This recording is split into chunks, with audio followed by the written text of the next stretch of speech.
Ang pagkalikha sa atin, ang pagkadesenyo sa atin, hindi lang temporary, kundi for His eternal glory. Amen? Hindi ka temporary. Ikaw ay for His eternal glory. Sabihin po natin sa ating mga katabi, hindi ka temporary. You are created for His eternal glory. What we do in this life echoes all throughout eternity.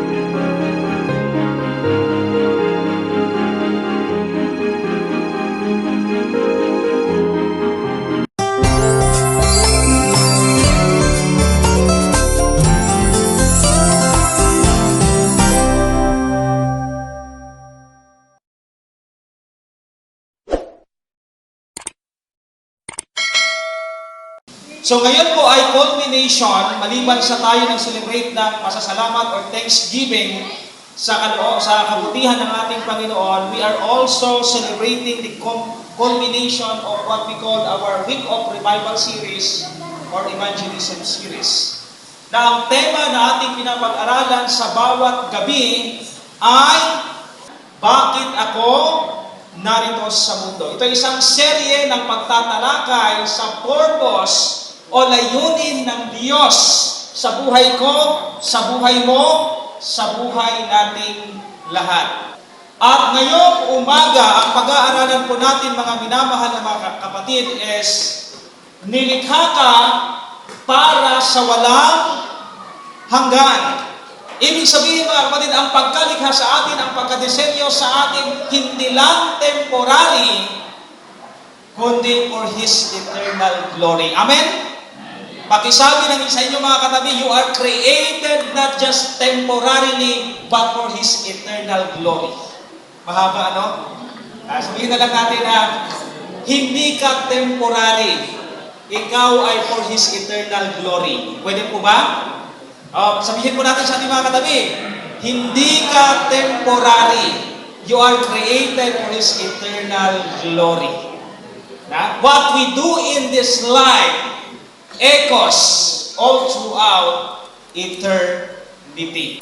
So ito po yung mga tinatalakay natin mga kapatid sa gabi-gabi. Bali ito po ay 7 topic po na atin pong dinidiscuss upang ating patuloy ma-discover, matuklasan, at patuloy tayong mapaalalahanan ano nga ba ang purpose ng ating Panginoon sa buhay ng bawat sa atin. Bakit tayo narito sa mundong ito? Next. Sa unang gabi ay atin pong natuklasan at pinag-aralan na bagamat merong mga tao na naniniwala na ang lahat ng bagay sa sanlibutan at maging ang buhay ng tao ay aksidente lang. Pero sa Biblia, sinasabi sa atin na ang buhay natin at lahat ng pangyayari sa ating buhay na ating naranasan ay hindi aksidente, kundi ginawa tayo ng Diyos at merong purpose ang ating Panginoon sa atin. May Diyos na naglikha ng lahat ng bagay at may layunin sa ating buhay. So dahil sa ang Diyos ang siyang lumikha sa atin, it is only in God that we discover our origin. Kung gusto natin masumpungan kung ano yung layunin at purpose natin ng ating existence sa daigdig na ito, ang starting point is no other than sa Diyos. Sa Diyos nagsisimula ang lahat na matuklasan natin ang ating origin, ang ating pasimula, ang ating identity, ang meaning, ang purpose, ang significance, at maging ang ating destiny nasa Diyos. Amen? Ang ating forever ay nasa Diyos, hindi sa kung sino-sinong tao o anuman ang ating mga panukala sa mundong ito. At ang Biblia ang siyang tanging manual in order for us to discover kung ano ang magandang panukala ng Diyos sa atin. Kaya I am encouraging everyone mga kapatid na gawin nating habit. Gawin nating regular ang pag-aaral at pagbabasa ng salita ng ating Panginoon. Sa pangalawang gabi ay pinag-aralan natin na ang pinakapangunahin sa lahat ng layunin ng ating Panginoong Hesukristo ay nilikha tayo ng Diyos para sumamba. Created to worship. At ang pinaka-basic na definition ng worship, mga kapatid, is not just what we are doing inside the church. A simple definition of what is worship is kung ano ang madalas natin na ginagawa sa buhay. Yon ay merong kinalaman sa kung sino ang sinasamba natin. Yun yung pangunahin, to worship God. Ang pangunahin nating layunin, bakit ikaw, bakit ako narito sa daigdig na ito. Ang pagiging espiritual ay tatak na ng ating pagkatao. Spirituality, mga kapatid, is our very nature. Kaya ang tao, kahit anong gawin ng tao na hanapin ang kanyang sarili, kahit anong gawin ng tao na hanapin ang kanyang kasiyahan, kahit anong gawin ng tao na hanapin kung saan siya masasatisfied, ay hindi talaga masasatisfied sa lahat ng mga bagay sa mundo ito, because our very nature is spiritual. Kaya maraming mga tao na hinahanap yung kanilang sarili, hinahanap yung kasiyahan, pero hindi nila ito masumpungan kahit sila ay nasa badig na ng kamatayan. Why? Because God created us spiritual. Tatak na yan ng pagkatao, mga kapatid, ang pagiging spiritual. Kaya never at never tayong masasatisfied kung ang kasiyahan natin, hinahanap lamang natin sa sanlibutan at hindi sa Diyos. Never at never tayong masasatisfied, because spirituality or spiritual ay tatak na ng ating pagkatao. At pangatlong gabi, mga kapatid, is pinag-aralan natin na ang maliban sa tayo nilikha ng Diyos para sumamba, tayo din ay kanyang nilikha para ano sa Tagalog yan? To serve, lingkod. Sa mga Bisaya, pag sinabing maglingkod, wala na gibuhat, maglingkod na, nakaupo lang. So maglingkod, it means to serve. To serve His church, to serve our brethren, to serve the people around us na masigit na nangangailangan sa atin. Kapag tayo ay naglilingkod sa mga tao, kapag tayo ay pinaglilingkuran natin ang ating kapwa na masigit na nangangailangan sa atin, tayo ay nawawala at nalilesen yung pagiging selfish natin. Nakakalimutan natin ang ating sarili. At nadidevelop sa atin yung katangian na nais ng Panginoong Hesukristo na ating ma-develop sa ating buhay. Maglingkod. Meron nga kanta sa himnal, niligtas upang maglingkod. Yun yung purpose natin, mga kapatid. Sumamba at maglingkod sa ating Panginoon at sa ating kapwa na nangangailangan. Ang pinaka-paborito ko, mga kapatid, sa sinasabi ng ating Panginoon, yung sinasabi niya, naparito ako hindi upang paglingkuran, kundi maglingkod. Just imagine, the Lord of all universe, the God of creation, the second person in the Trinity who created everything in this world, umupo upang hugasan ang madumi na paa ng kanyang mga disciples. Mga kapatid, let us learn from Jesus. He is the greatest of all. He is above all. But He shows us an example. He humbled Himself to wash the feet of His disciples. Amen? A character, mga kapatid, na very opposite kung sino tayo. Tayong tao gusto nating paglingkuran tayo. Tayong tao gusto nating purihin tayo. Tayong mga tao gusto nating itaas ang ating mga sarili. Pero si Kristo na ating Panginoon, nagbigay sa atin ng halimbawa, bagamat siya ang pinakamakapangyarihan at pinakamataas sa lahat, umupo para hugasan ang maruming paa ng kanyang mga alagad. This is the character that God wants us to have. Ang pagiging mapagkumbaba, sapagkat wala tayong dapat ipagmalaki sa ating Panginoon. And our ultimate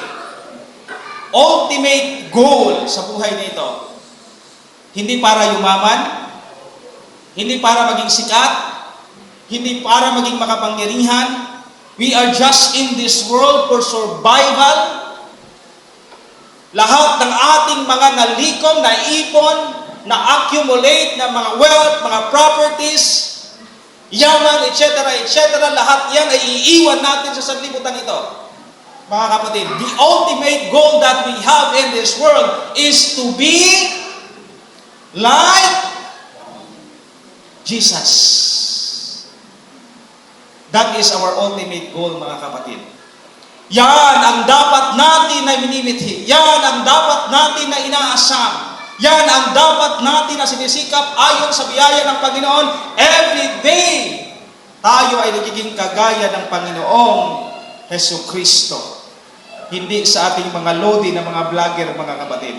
Si Kristo dapat ang ating pinapalo. Ika-4 na gabi ay napag-aralan natin, mga kapatid, na tayo ay nilikha para maging bahagi ng pamilya ng Diyos. Ibig sabihin, hindi tayo inilagay sa sanlibutan ito ng ating Panginoon para mamuhay tayo na hiwalay sa ibang mga tao. We are created, nilikha tayo para tayo ay maging bahagi sa Kanyang pamilya. Amen? Mga kapatid, ayaw niyo ba na maging bahagi? Hindi kayo nag-aamin? Ha? We are created to be part of God's family in this world. Kaya merong church. Hindi lang lamang tayo basta miyembro o kaanib ng iglesia. Tayo ay pamilya. Amen? Amen. Pakitapik ang balikat ninyo, mga katabi, para hindi antugin. Tayo ay pamilya. We are family. And not just family in this world, but we are family of God. The highest privilege. Ang pinakamataas na pribilehiyo na ipinagkaloob ng Diyos sa atin na tayong mga tao, bagamat makasalanan, itinuring na mga anak ng Diyos. Amen? Yan po ang layunin ng church. We are a family. Tandaan po natin yan, mga kapatid. And since we are family, mga kapatid, ituring natin, itrato natin na may pag-ibig ang ating mga kapatid. Gaano man anuman ang ating kalagayan, matuto tayong lumibel lamang sa bawat isa sapagkat si Kristo lamang ang nakakaangat sa atin. Tandaan natin, mga kapatid, walang nakakaangat sa atin. Edukasyon? No. Pera? Hindi yan nakakaangat sa atin, mga kapatid. Mga pag-aari, sasakyan? Walang nakakaangat sa atin. Si Kristo lamang ang nakakaangat sa atin, mga kapatid. Kaya ituring natin ang mga kapatid at mahalin natin sila gaya ng pagmamahal ni Kristo sa kanyang iglesia, sa kanyang mga alagad. At para maging kasapi o kabahagi sa pamilya ng Diyos, ano ang kinakailangan na prerequisite o requirements ng Bible? Anong tawag dyan? Bautismo sa paglubog. Ang tama na turo ng ating Panginoon at ng kanyang halimbawa ng bautismo ayon sa Biblia ay bautismo sa paglubog. Entrance yan. Para tayo ay maging kasapi, kabilang sa iglesia, sa pamilya ng ating Panginoon dito sa sanlibutan. At kagabi, napag-aralan natin, mga kapatid, na tayo pala ay may misyon. Kaya tayo tinawag ng Panginoon na maging kasapi sa kanyang iglesia, maging pamilya ng ating Panginoon kasi gagampanan natin at ipagpatuloy natin ang iniwan na gawain ng ating Panginoon nung siya ay nasa sanlibutan. Kaya nga inutusan niya ang kanyang mga alagad nung siya ay umahon o umakyat sa langit, mga kapatid, na humayo at ipangaral ang Ebanghelyo. Ito yung layunin, ito yung dahilan kung bakit natin ito isinasagawa. At ang pagiging kabahagi sa Ebanghelyo ng ating Panginoon, hindi lamang dapat ito occasional, ito dapat ay maging lifestyle. Sabihin niyo ulit, mga kapatid, lifestyle. Hindi natin kinakailangan pumunta sa ibang lugar, mag-abroad o kung saan magpunta, mga kapatid. Saan tayo naroon, doon tayo magsimula. At ngayon ay pag-aaralan natin, mga kapatid, bilang culmination ng ating pong Week of Revival series ito. We are built to last forever. Gaya na sinasabi ko kanina, we are not just temporary. We are created for His eternal glory. Pang walang hanggan tayo. Pang walang hanggan tayo, mga minamahal na mga kapatid. Ang sabi diyan, Ecclesiastes 3:11, basahin po natin ang sabay-sabay. Ready? 1, 2, 3, go. Yet God has made everything beautiful for its own time. He has planted eternity in the human heart. But even so, people cannot see the whole scope of God's work from the beginning to end. Anong sabi dyan mga kapatid, yung naka-highlight na yellow? He has planted eternity in our hearts. Kaya kahit anong gawin natin, hindi talaga tayo maging lubusang masaya sa mundo. Kahit makamta na natin lahat ng bagay na pinapangarap natin, mga kapatid, never at never makapagbibigay ng satisfaction sa buhay ang mundong ito. Bakit? God planted eternity in our heart. Sino dito ang nais mabuhay ng walang hanggan? Pakitaas ng kamay. Lahat tayo, kahit yung hindi tumaas, gusto yan. Nais natin. Pero ang katotohanan dahil sa pagkakasala, tayo ay mamamatay, pero hindi hanggang doon ang buhay, hindi yung the end ang buhay, kasi ang sabi ng Biblia, God planted eternity in the human heart. It is only eternity, which is God Himself, can satisfy the longing of our soul. Si Kristo lang, ang Diyos lang, makapagbibigay ng satisfaction sa buhay natin. Wala ng iba, mga minamahal na mga kapatid. Ang pag-aaralan po natin, mga kapatid, gaya ng binasa sa atin ni Brother Ed kanina, ay hango sa aklat ng Pilipos, Kapitulo 3. Hango sa Pilipos, Kapitulo 3, at nais ko lang pong magbigay ng 3 puntos. 3 puntos lamang po, mga kapatid, mula sa aklat ng Pilipos, chapter 3. Next slide. Ang sabi niyan, Philippians 3:20 to 21, pakibasa po mga kapatid, basahin po natin. Ready? 1, 2, 3, go. For our citizenship is in heaven, from which we also eagerly wait for the Savior, the Lord Jesus Christ, who will transform our lowly body, that it may be conformed to His glorious body, according to the working by which He is able even to subdue all things to Himself. Saan daw ang ating citizenship? Saan daw? Sa langit. Kayo mga senior, 3 na ang citizenship nyo. Filipino citizen. Senior citizen. Pero ang pinakamaganda ng mga kapatid, citizens in heaven tayo. Amen? Our citizenship is in heaven. Tagalangit pala tayo, mga kapatid. Sa Bisaya na yung nadili na ingo nato. We are not just created for this temporary earth. We are created for eternity. Ikaw at ako, tagalangit. Amen? Pakisabi sa inyo mga katabi, tagalangit ka. Tagalangit ka. Mga kapatid, tagalangit po tayo. At itong katawan natin na nasisira, itong katawan natin na nagkakasakit, itong katawan natin na hindi natin alam kung hanggang kailan tayo mananatili sa daigdig na ito. Ang sabi dyan sa talatang dyan, who will transform our lowly body that it may be conformed to His glorious body. Alam niyo po ba, mga kapatid, na pagdating ng Panginoong Hesukristo, yung ugali natin hindi babaguhin ng Panginoon. Kung ano ugali mo ngayon, kung ano ang habit mo ngayon, pagdating ni Kristo, hindi na babaguhin yan. Kasi according to the Bible, ang babaguhin ng Panginoong Hesukristo ay yung katawan natin. Kaya ang panahon na ibinigay sa atin ng Panginoon para matransform ang ating character ay habang tayo nabubuhay. Pag ang tao namatay na, bitbit niya ang kanyang personalidad, bitbit niya ang kanyang ugali, bitbit niya kung ano yung kanyang habit sa mundong ito. When Jesus comes for the second time, He will only transform our body. Ang babaguhin ng Diyos, yung katawan natin na nagkakasakit. Yung babaguhin ng ating Panginoon ay yung katawan na mahina at papalitan niya ng maluwalhating katawan. Gaya ng Panginoong Jesucristo. Katawan na hindi nasisira. Kasi nan may mga astronauts pag nag-travel sa outer space. Ano bang damit ng mga astronauts pag nag-travel sa outer space? Meron sila tatawag na space suit. Hindi po pwede mag-travel ka, nakamotor ka na, naka-helmet. Hindi po pwede ganun, mga kapatid. Space suit. In other words, mga kapatid, hindi tayo makapag-travel papuntang langit kung bitbit natin ang katawang ito. Hindi natin kailangan ng space suit. Ang kailangan natin, glorified body na mangyayari pagdating ng Panginoong Jesucristo. Ito yung tanong, mga kapatid. Basahin po natin. Ready? 1, 2, 3, go.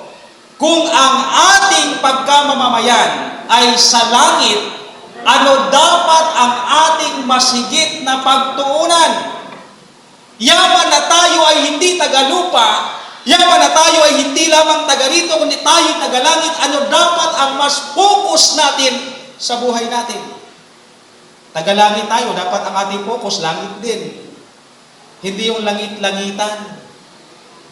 Yung langit talaga yun ang focus natin. Ang sabi dyan sa verse 8, sasalin mo ng ASND, basahin mo natin ng sabay. At hindi lang iyan, para sa akin ang lahat ng mga bagay ay walang halaga kung iahambing sa pagkakilala ko kay Kristo Jesus na aking Panginoon. Itinuring ko na parang basura. Anong sabi ni Pablo? Itinuring ko na parang basura ang lahat ng mga bagay na makamtan lamang si Kristo.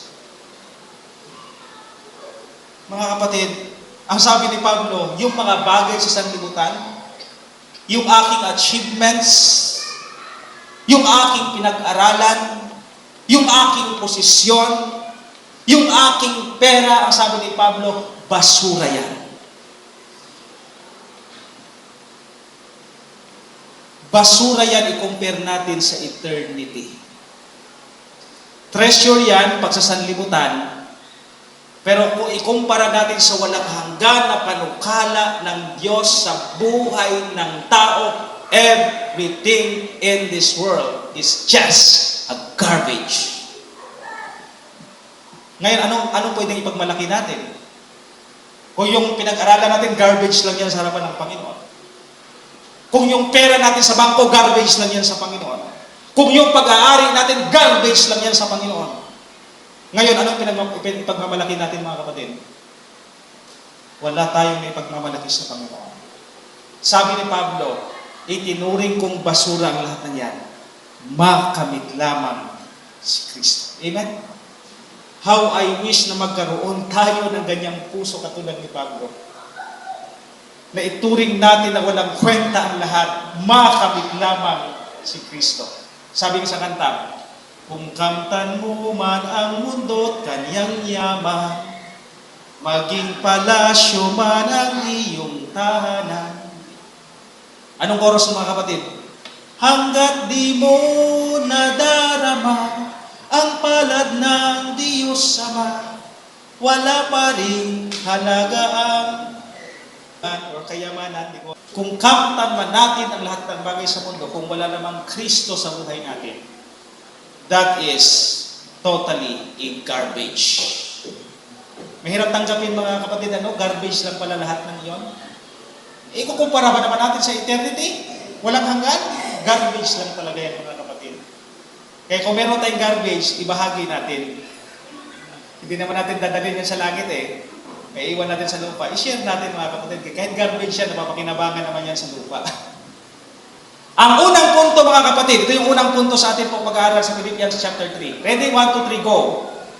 Dahil sa ang ating pagkamamamayan ay nasa langit, masigit nating pinahahalagahan si Kristo kaysa mga bagay dito sa mundo.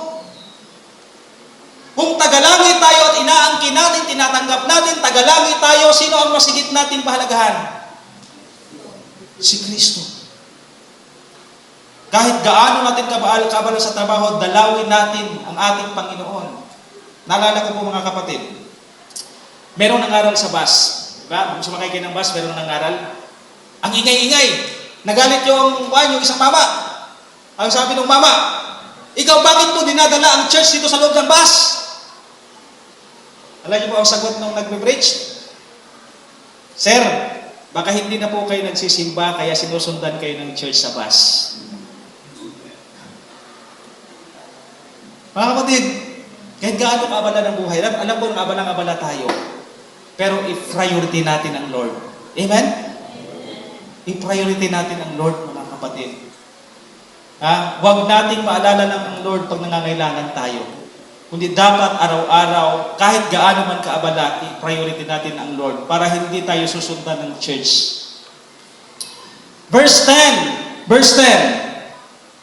Ang sabi diyan, mga kapatid, sa verse 10, nais ko ngayon na higit pang makilala si Kristo, maranasan ang kapangyarihan ng muli niyang pagkabuhay, makabahagi sa mga paghihirap niya at matulad sa Kanya sa kamatayan niya.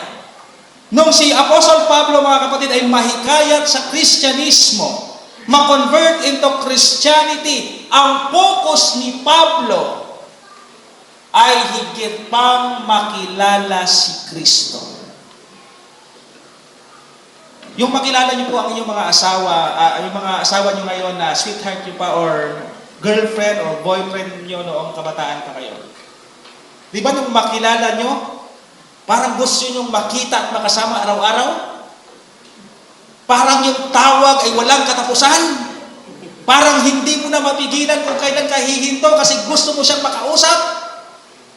Naalala ko po mga kapatid, kasi online lang po kami nung sweetheart ko, pero nagkita rin po kami nung October. Alam niyo ba ang pinakamahabang usapan namin? Nag-worship kami ng alas 5 ng madaling araw. Natapos ang usapan namin alas 11 ng tanghali. Hindi na nag-umagahan, nakalimutan na wala ang gutom. Bakit?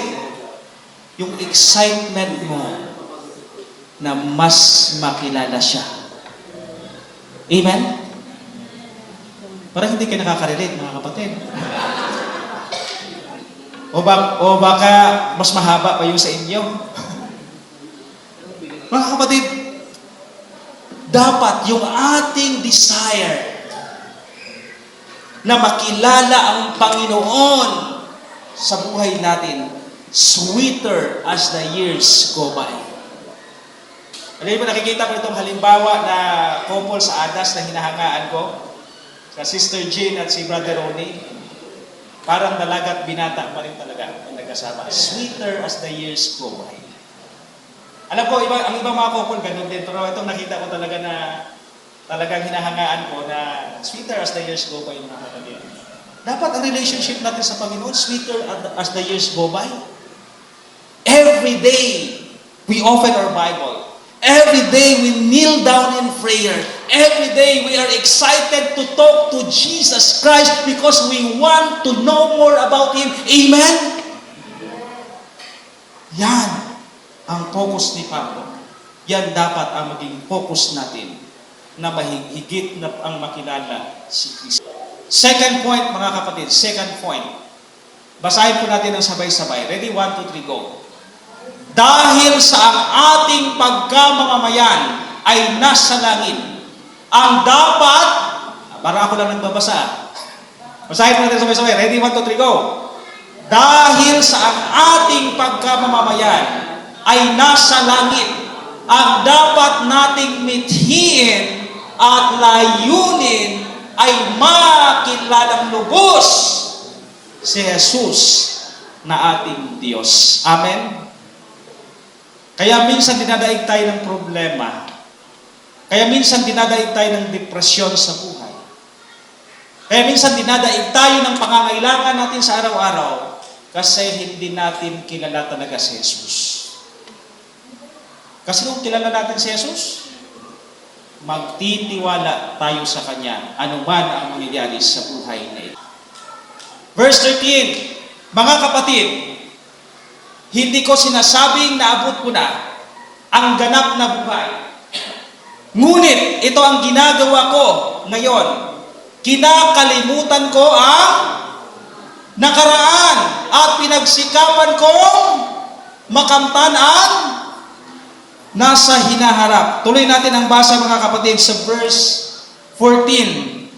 Tulad ng isang manlalaro, nagpapatuloy ako hanggang makamtan ko ang gantimpala na walang iba kundi ang pagtawag sa akin ng Diyos na makapamuhay sa langit sa pamamagitan ni Kristo. Saan po ba tayo lagi nakatingin? Kasi sinusundan natin yung sinasabi ni Rizal ang hindi marunong lumingon sa pinanggalingan ay hindi makarating sa paroroonan. Naalala ko po, nagkaroon ng Bible, Memory Verse sa AY, hindi po to sa, nakwento lang to ng aking kaibigan. Tapos yung bagong manampalataya, tumayo. Ang sabi niya, ang sabi ng Bible, ang hindi marunong lumingon sa pinanggalingan, hindi makaparoon sa paroroonan. Teka lang, sa Bible ba yun? Yun ay sinabi ni Rizal, mga kapatid. Hindi ko yan sa Bible. Pero sa prinsipyo ng pagiging Kristiyano, mga kapatid, dapat ang tingin natin ay forward. Focus on the goal. Kagaya ng player, mga kapatid, para manalo, nakapokus siya, ano ang goal? Brother Jonas, bilang isang atleta, kahit nabugbog na sa boxing, anong ginagawa? Focus sa goal. Kahit minsan ay bumagsak, tatayo, focus sa goal. Ang goal ay manalo at matapos ang laro. Mga kapatid, kahit anong mangyari sa buhay, huwag tumingin sa mga failures natin sa nakalipas, sa mga kabiguan sa ating buhay, kundi kung ano ang inihanda ng Diyos sa atin sa hinaharap. Tayo mga kapatid ay nakatingin sa hinaharap. Alam niyo po yung pangalan na Seventh-day Adventist? Saan hinango yan? Seventh-day Adventist. Saan hinango po yan? Seventh day, galing sa doktrina na ang Sabat ay 7 araw. And then yung word na Adventist ay, ano ibig sabihin? Advent or waiting for the second advent or second coming of Jesus. We are a people anticipating the Lord's coming in the second time. Dapat ang pangalan natin makikita sa pamumuhay natin na sa araw-araw, hindi lamang tuwing 7th day, we anticipate the Lord's coming. We anticipate the Lord's coming. Mga kapatid, malapit nang darating si Jesus. Ang mga pangyayari sa ating kapaligiran, ating mga nabibalitaan ay katunayan na tunay ang sinasabi ng Biblia. Ang tanong, sa pagbabalik ng Panginoong Hesukristo, maratnan kaya niya tayong handa o abala sa buhay na ito? Let us reflect from this question. Kung ang citizenship natin sa langit at kung kiniklaim natin na tagalangit tayo, ang tanong, saan mo mas higit na ginugugol ang iyong oras? Kung tagalangit tayo mga kapatid, saan natin ginugugol ang ating lakas? Saan natin mas higit na ginugugol yung talento na ipinagkaloob ng Diyos sa atin? Saan natin mas ini-spend yung ating mga pera na blessing galing sa ating Panginoon?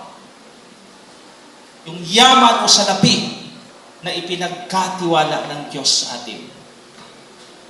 Mga kapatid, we are in the world that we are bombarded with many things around us. Social media. Social media is a blessing kung nagagamit natin ng maayos. Pero kung tayo na ang ginagamit ng social media, kung kinakain na ang marami nating time sa pag-Facebook, kaysa pagbabasa ng God's holy book, mga kapatid, we forget that our destination is not in this world. It's in heaven. Kung nauubos ang time natin sa pagti-TikTok, why not take time to talk with God each day? That is through TikTok. TikTok. Take time to talk with God. At hindi lahat ng napapanood natin sa social media ay nakakatulong sa pagpapabanal. And hindi nakakatulong sa atin sa ating journey heavenward. If we are claiming that we are sons of God, and if we are claiming na ang destination natin papuntang langit, let us always read our passport. Be familiar with your passport. Anong passport, mga kapatid? God's Word. We are all journeying towards heaven. Let us be familiar with God's passport in order to know the captain, which is no other than Jesus Christ.